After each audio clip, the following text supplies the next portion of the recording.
జూబ్లీహిల్స్లో ప్రచారం చేసిండు. వెంగళరావు నగర్లోని ఎన్టీఆర్లో వెంగళరావు నగర్లో ఈయన ప్రచారం చేసిండు. ఆ ప్రచారంలో ఏం మాట్లాడిండు ఒకసారి ఇక్కడ చూడండి.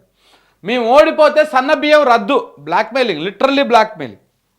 మేము ఓడిపోతే సన్నబియ్యం రద్దు, ఉచిత కరెంటు, రేషన్ కార్డులు రద్దు, మహిళలకు ఫ్రీ బస్సు రద్దు అవుతుంది, మాట ఇస్తే మాట తప్పేది లేదు, నవీన్ను గెలిపిస్తే అభివృద్ధి చేస్తా, వెంగళరావు నగర్లో ఎన్టీఆర్ విగ్రహం పెట్టి తీరుతా. జూబ్లీహిల్స్లో సీఎం రేవంత్ రెడ్డి ఎన్నికల ప్రచారం ఎంత మంచిగా ఉంది చూసిరా. ఇది బెదిరింపే, కంప్లీట్గా బెదిరించడమే, ఇది బ్లాక్మెయిలింగ్ అంటారు దీన్ని. మరి అది అలవాటు అయినట్టుంది రేవంత్ రెడ్డి గారికి. కాంగ్రెస్ పార్టీకి ఓటేయకపోతే బీఆర్ఎస్ పార్టీకి ఓటేస్తే రేషన్ కార్డు రద్దు అయిపోతుంది, సన్నబియ్యం రద్దు అయిపోతాయి, ఉచిత కరెంటు రద్దు అయిపోతుంది, గ్యాస్ సిలిండర్ రద్దు అయిపోతుంది, అన్ని సంక్షేమాలు రద్దు అయిపోతాయి అని చెప్పేసి బ్లాక్మెయిలింగ్ చేస్తా ఉన్నాడు. లిటరల్లీ బ్లాక్మెయిలింగ్ రేవంత్ రెడ్డి గారిని చేసింది. మీరు ఒకసారి ఆయన బయట కూడా వినండి, వినిపిస్తా. తెలుగు రాష్ట్రాలలో ఎన్టీఆర్ ఇవాళ బీఆర్ఎస్ పోటేస్తారంటే ఇవాళ మీ పిల్లలకు పెడుతున్న పువ్వ సన్న బియ్యం రద్దు అవుతాయి. ఇవాళ బీఆర్ఎస్ పోటేస్తారంటే ఇవాళ మీ పిల్లలకు పెడుతున్న పువ్వ సన్న బియ్యం రద్దు అవుతాయి.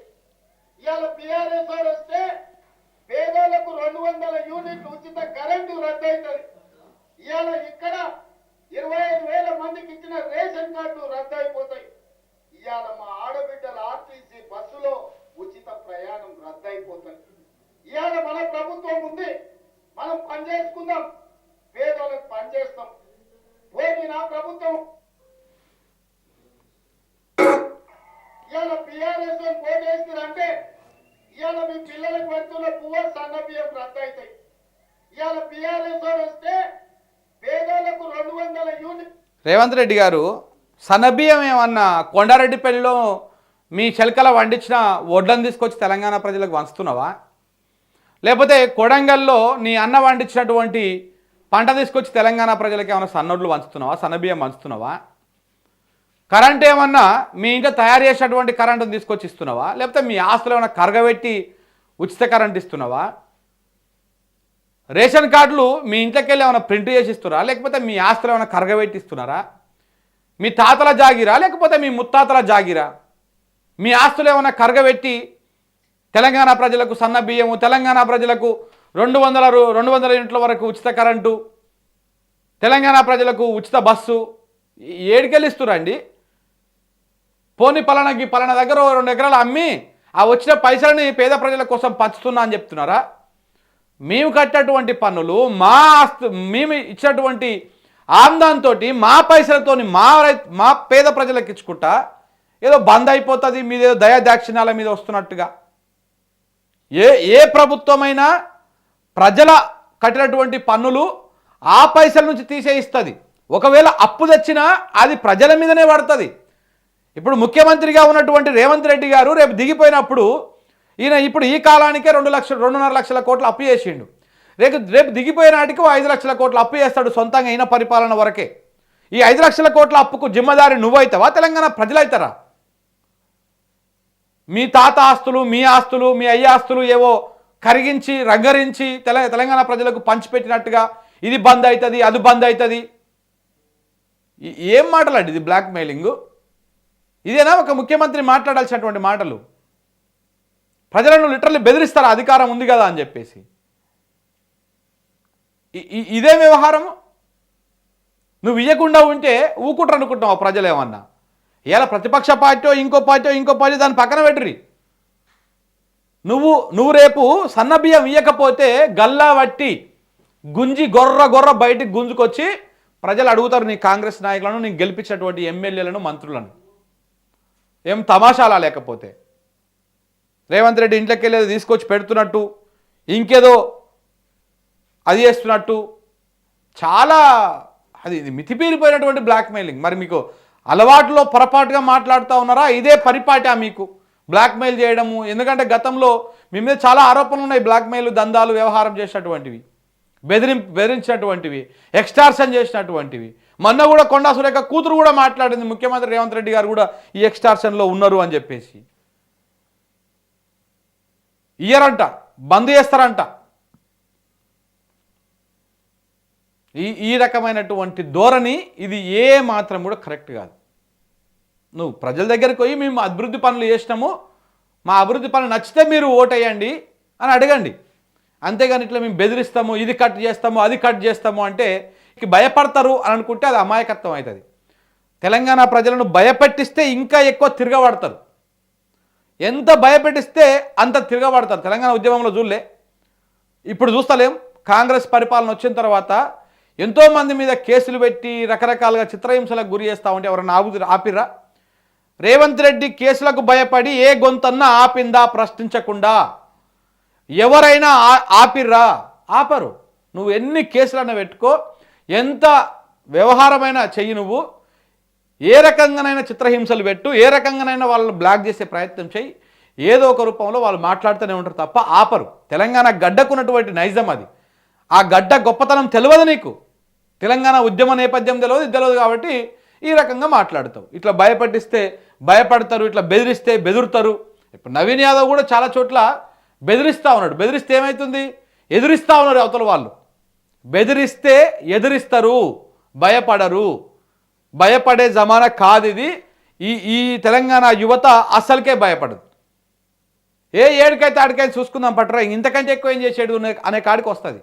తెగిడిసిడు అనుకో, ఇప్పుడు నువ్వు తెగిడిసి ఎట్లయితే ముఖ్యమంత్రి దాకా పోయినావో, తెలంగాణ ప్రజలు కూడా తెగిడిస్తే నీ ముఖ్యమంత్రి పదవిని, నీ కాంగ్రెస్ పార్టీని జీరోకి తీసుకొచ్చి శాశ్వతంగా బొందబెట్టేటువంటి అవకాశం కూడా ఉంటుంది. తెలుగు ప్రజలకు, తెలంగాణ ప్రజలకు మరీ ముఖ్యంగా అది ఎక్కువ. ఇప్పుడు కాంగ్రెస్ పార్టీని మొత్తానికే బొందబెట్టారు ఆంధ్రప్రదేశ్లో. మళ్ళా ఒక్క సీటున గెలుస్తారా? మీరు అసెంబ్లీ ముఖమన చూడగలుగుతారా కాంగ్రెస్ పార్టీలు? ఏపీలో ఏ సభలోనైనా మీరు అడుగు పెట్టగలుగుతున్నారా దశాబ్ద కాలంగా? సేమ్ ఆ పరిస్థితి తెలంగాణ రాకుండా చూసుకోకండి. ఆ పరిస్థితులు తెలంగాణ రాకుండా చూసుకోండి. ఇలాగే మీరు మాట్లాడి ఇలాగే వ్యవహారం చేస్తే, ఈ బెదిరింపు ధోరణులే కనుక మీరు ఇట్లనే పోతే, చివరికి ఆంధ్రప్రదేశ్లో మీ పార్టీకి, మీ కాంగ్రెస్ పార్టీకి పట్టినటువంటి గతే తెలంగాణలో కాంగ్రెస్ పార్టీకి పడుతుంది. అది చూసుకోండి. మీరు ఈ బెదిరింపు ధోరణులు ఏమాత్రం కూడా కరెక్ట్ కాదు. మీరు ఓట్లు అడుక్కోండి. మీరు ప్రజలకు మంచి చెప్పండి, ప్రజల దగ్గరికి పోయి కాళ్ళు మొక్కండి, ఇంకా ఏమైనా చేయండి. కానీ ఈ బెదిరించే ధోరణికి ప్రజలు భయపడరు. కేసీఆర్ లాంటి నాయకుడే, ఇంకా అంతకుముందు ఉన్నటువంటి నాయకులే ఎవరు బెదిరించలే. వాళ్ళకు చెప్పిర్రు ఇట్లా ఉంటుంది కథ అని చెప్పేసి. కానీ మీది లిటరల్లీ బెదిరింపే. ఇది ఎక్స్టార్షన్ కిందకి కూడా వస్తుంది. ఇది తెలుగు రాష్ట్రాలలో ఎన్టీఆర్ అభిమానులు కానోళ్ళు ఎవరైనా ఉంటారా? ఎన్టీఆర్ విగ్రహం అమీర్పేట మైత్రివనంలో పెడతంటే వద్దనే దుర్మార్గుడు ఎవడన్నా ఉంటాడా? మీరే. ఆ దుర్మార్గులు ఎవరు ఉండరు, మీరే ఉంటారు. ఇందులో ఏం డౌట్ లేదు. పెట్టొద్దని చెప్పేసేటువంటి ఇంక మళ్ళీ ఆ మాటలు మనం ఎందుకు అనాలి, కానీ మీరే ఉంటారు. అది ఎవరు వద్దనరు, ఎవరు అదనరు. మీది మాత్రమే రాజకీయం, స్వార్థం. ఆ దుర్మార్గులను మూసి లేసి పొంద పెడతాం అమీర్పేట చౌరస్తా. వద్దులే, ఇంకెన్ని నాళ్ళనో ఈ వారం రోజులలో ఇలాంటి సుభాషితాలు. ఇవన్నీ ఎన్ని నాళ్ళనో ఆంధ్రజ్యోతిలో కూడా రాసిరు చూడండి. ఇగో, అభివృద్ధిని గెలిపించండి. నిజంగానే ఇది మాత్రం వాస్తవం. తెలంగాణ ప్రజలు గమనించాల్సినటువంటి వాస్తవం. మరీ ముఖ్యంగా జూబ్లీహిల్స్ ప్రజలు అభివృద్ధిని గెలిపించండి.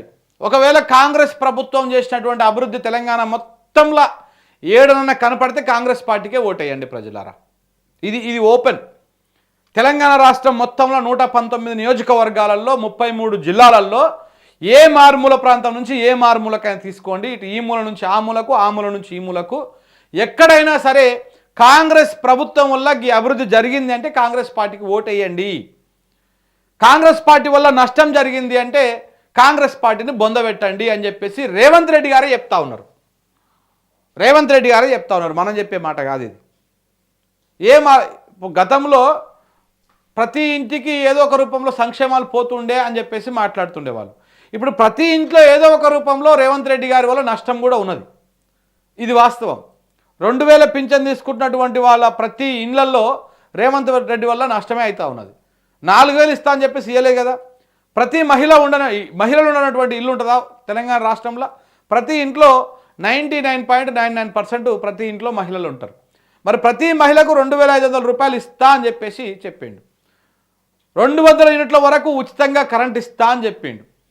ఇవి ఎక్కడ కూడా అయితే లేవు. సో కాబట్టి ప్రతి ఇంటికి మీ వల్ల నష్టమే అవుతున్నది, ఇంకా అభివృద్ధి ఏడ అవుతున్నది?